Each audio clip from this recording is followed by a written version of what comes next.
Pauline Hanson has not even taken up her seat in the Senate yet.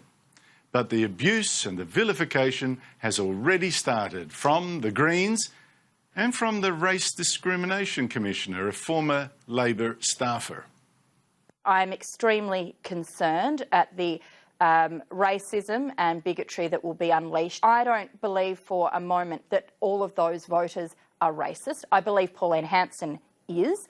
Anyone who remembers anything from 20 years ago when Pauline Hanson was first elected to the parliament will remember prejudice and discrimination being unleashed. Now, Pauline, are the Greens right to worry about you unleashing hatred and violence in the streets? Oh dear, here we go again. It's like 20 years ago. Is that all they can actually have a go at me about? No policies, let's speak about my policies, something that doesn't work. No, they've got to come out with racist and hatred. No, Andrew, I'm not about that whatsoever. I really would like to unite this country. Let's all pull together and work together. Look, the Race Discrimination Commissioner, Tim Supamasani, that you just heard there, federally funded, $300,000 plus salary, warns that you could incite violence. But, Pauline, this same bloke has said nothing recently at all that I can see about Islamic hate preachers, such as Sheikh Shady, the head of the National Imams Council, is one of Malcolm Turnbull's guests at his iftar dinner and says gays spread diseases and adulterers should be stoned and the government's against Muslims. Do you see a double standard here? I see a hypocrite who is prepared to have a go at me. I have never incited hatred to the extent what this imam has said.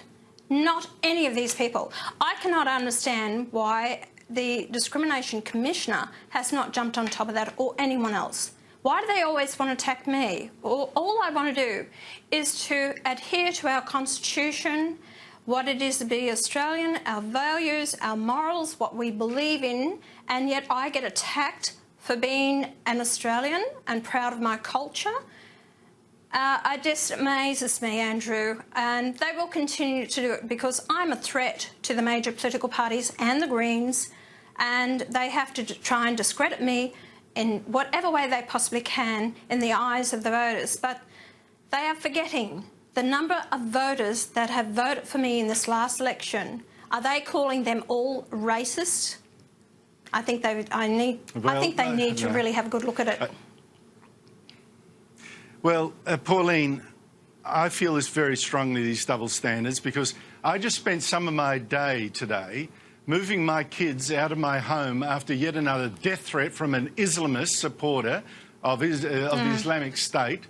Two of my colleagues have had to move house completely because of these guys. And Tim Supamasani,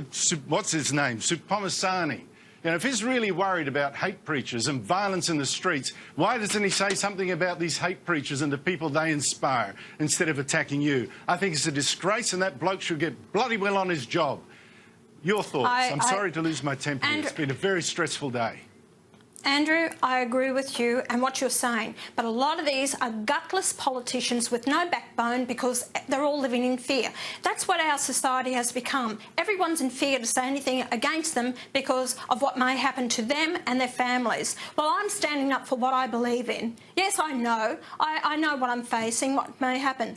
But unless someone makes a bloody stance about this, and you can only change it on the floor of Parliament, and I hope that other members of Parliament have the bloody backbone and guts to stand up beside me and say, clean up our country. We don't need this now or for future generations because it will not get any better. It will only get worse.